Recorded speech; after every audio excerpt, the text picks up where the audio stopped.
The Holy Bible, New King James Version, Deuteronomy 14. You are the children of the Lord your God. You shall not cut yourselves nor shave the front of your head for the dead.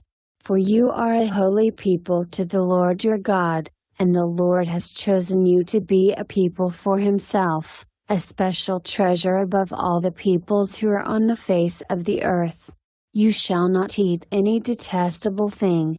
These are the animals which you may eat: the ox, the sheep, the goat, the deer, the gazelle, the roe deer, the wild goat, the mountain goat, the antelope, and the mountain sheep.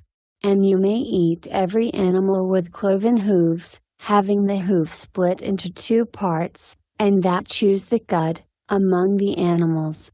Nevertheless, of those that chew the cud or have cloven hooves, you shall not eat, such as these: the camel, the hare, and the rock hyrax, for they chew the cud but do not have cloven hooves, they are unclean for you.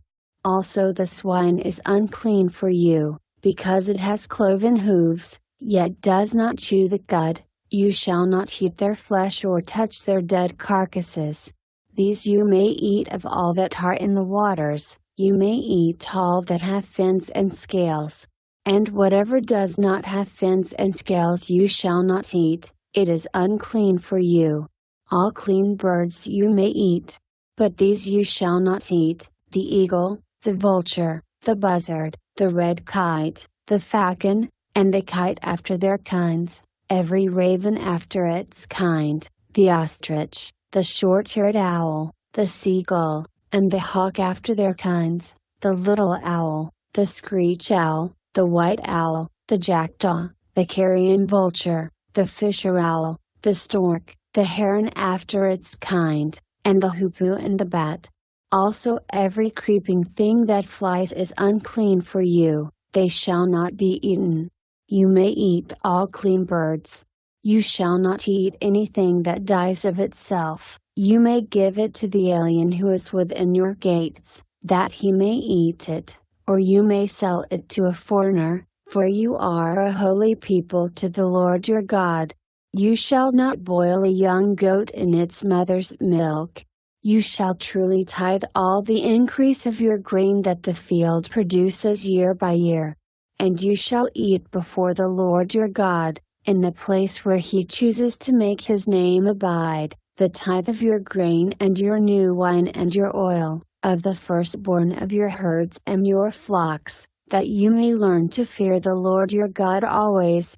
But if the journey is too long for you, so that you are not able to carry the tithe, or if the place where the Lord your God chooses to put his name is too far from you, when the Lord your God has blessed you, then you shall exchange it for money. Take the money in your hand, and go to the place which the Lord your God chooses.